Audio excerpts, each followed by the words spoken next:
Halo semuanya, pada bulan April ini banyak sekali bantuan yang disalurkan oleh pemerintah kepada masyarakat, terutama masyarakat yang kurang mampu.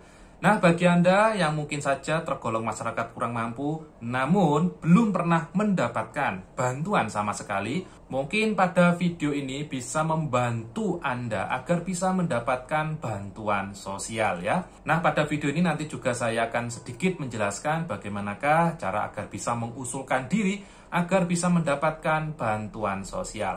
Maka dari itu, pada video kali ini silakan Anda simak dengan baik-baik ya. Jangan sampai dipercepat ya videonya agar nanti informasi yang diperoleh tidak setengah-setengah dan tidak berakibat kesalahpahaman.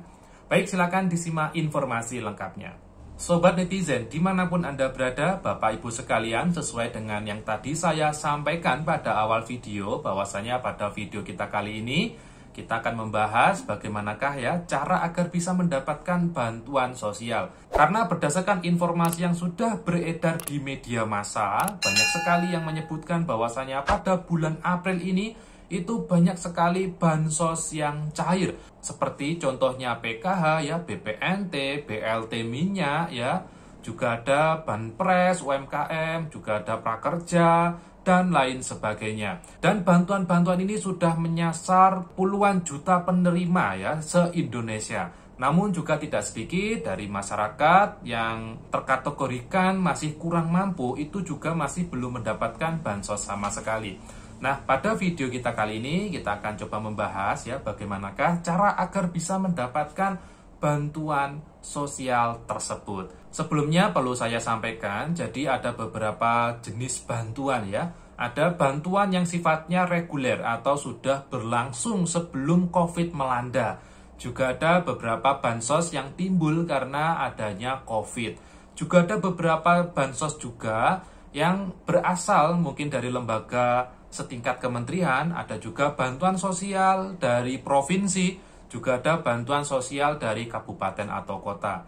Nah, di sini saya akan membahas ya beberapa bantuan saja seperti PKH ya, BPNT, PBI, berikutnya prakerja, juga ada bantuan UMKM, ada BLT, dan juga ada bantuan subsidi upah.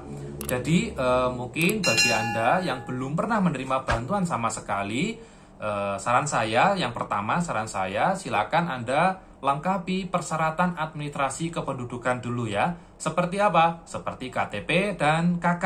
Usahakan KTP dan KK ini sudah update ya, atau sudah e-KTP ya, atau sudah elektronik. Dan pastikan juga nama di KTP dan juga nama di KK Anda itu sudah sesuai namanya. Berikutnya nomor induk kependudukannya juga sudah sesuai. Karena KTP dan KK ini biasanya ya sebagian besar bansos itu merupakan syarat utama agar bisa mendapatkan bansos, yakni KTP dan KK gitu ya. Kalau KTP dan KK sudah terpenuhi, syarat yang kedua yang perlu dipenuhi yakni Anda tergolong sebagai keluarga yang kurang mampu. Karena juga ada beberapa bansos yang perlu memenuhi beberapa persyaratan ya, seperti contohnya PKH dan BPNT. Agar bisa mendapatkan PKH dan BPNT itu harus tergolong sebagai keluarga yang memenuhi kriteria kemiskinan ya. Jadi kriteria kemiskinan itu menentukan indikator ya keluarga ini tergolong sudah mampu atau layak untuk mendapatkan bansos atau tidak, seperti itu. Namun juga ada beberapa bansos yang tidak perlu kriteria kemiskinan agar bisa mendapatkannya ya, seperti bantuan upah 1 juta yaitu untuk pekerja yang memiliki gaji di bawah 3,5 juta. Kan itu tidak perlu kriteria kemiskinan ya. Juga ada bantuan prakerja ya.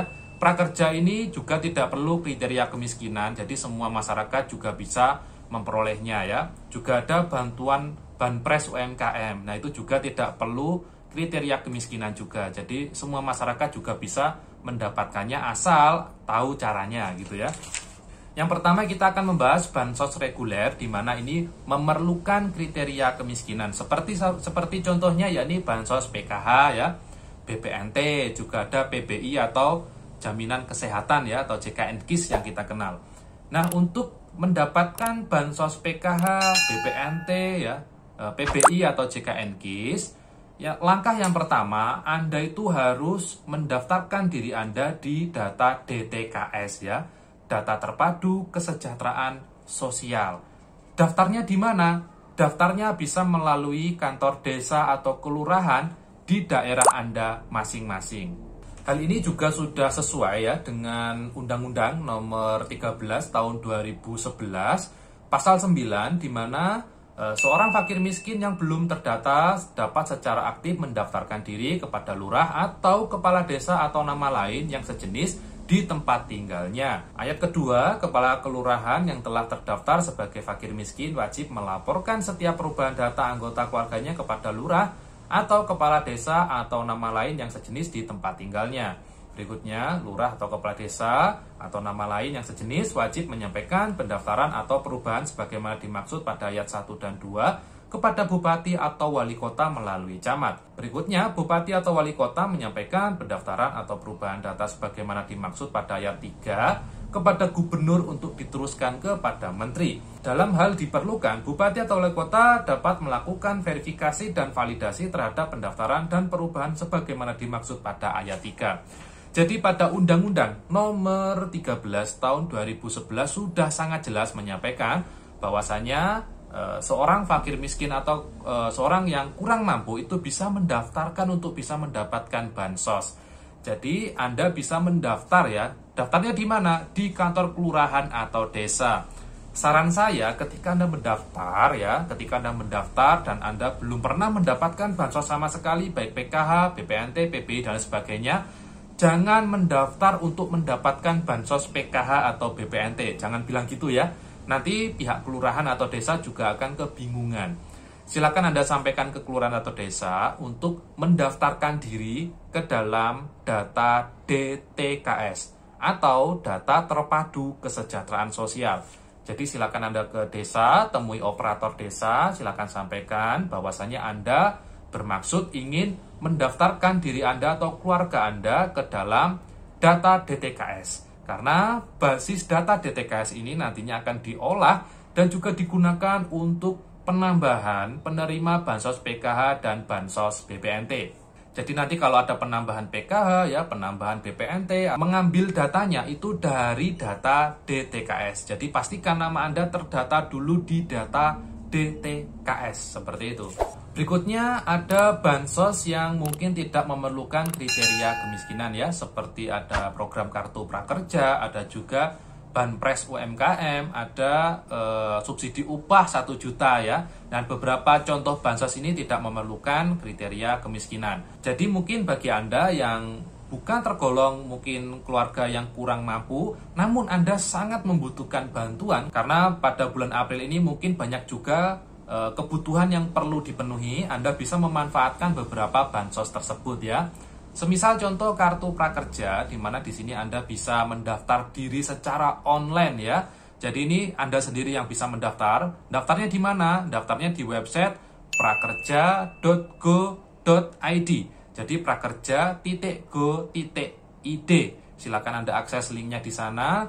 Dan kalau belum pernah mendapatkan prakerja sama sekali, Anda bisa mendaftar dan mengusulkan diri untuk mendapatkan program kartu prakerja. Karena di sana ada insentif yang bisa diperoleh oleh penerima kartu prakerja, yakni uang sejumlah 3 juta, di mana 1 jutanya sebagai dirupakan dalam bentuk pelatihan, dan nanti 2 juta sekian itu dirupakan dalam bentuk insentif atau cash gitu ya. Bisa Anda manfaatkan di sana. Juga ada subsidi upah ya. Nah, terkait subsidi upah ini kemarin juga disampaikan oleh Menteri ya di website atau di YouTube Sekretariat Presiden. Linknya bisa Anda simak di atas ini. Di sana menyampaikan bahwasannya bagi yang pegawai gajinya di bawah 3,5 juta akan mendapatkan subsidi upah di bulan April ini sejumlah 1 juta rupiah.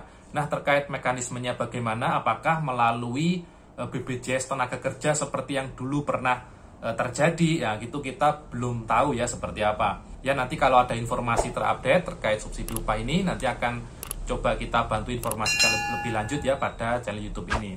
Ada juga bansos banpres UMKM ya. Biasanya BPUM ini pendaftarannya itu di Dinas Koperasi dan UMKM ya. Jadi silakan Anda aktif juga ya, aktif di media sosialnya kabupaten atau kota Anda setempat. Kira-kira apakah ada pendaftaran BPUM atau tidak gitu ya. Kemarin juga disampaikan bahwasannya akan ada BPUM. Maka dari itu Anda juga diminta untuk aktif melihat di internet ya, di media massa, apakah ada pendaftaran untuk Banpres BPUM ini atau tidak. Nanti kalau ada pendaftaran ya silakan Anda mendaftar untuk bisa mendapatkan bantuan itu ya. Baik ya Sobat Netizen, keluarga Indonesia, Bapak Ibu sekalian, tadi itu informasi terkait bagaimanakah cara agar bisa mendapatkan bantuan sosial ya. Semoga informasinya bermanfaat dan ketemu lagi dengan saya Haris di video saya berikutnya. Mohon maaf kalau ada kesalahan kata dan ucap, dan wassalamualaikum warahmatullahi wabarakatuh.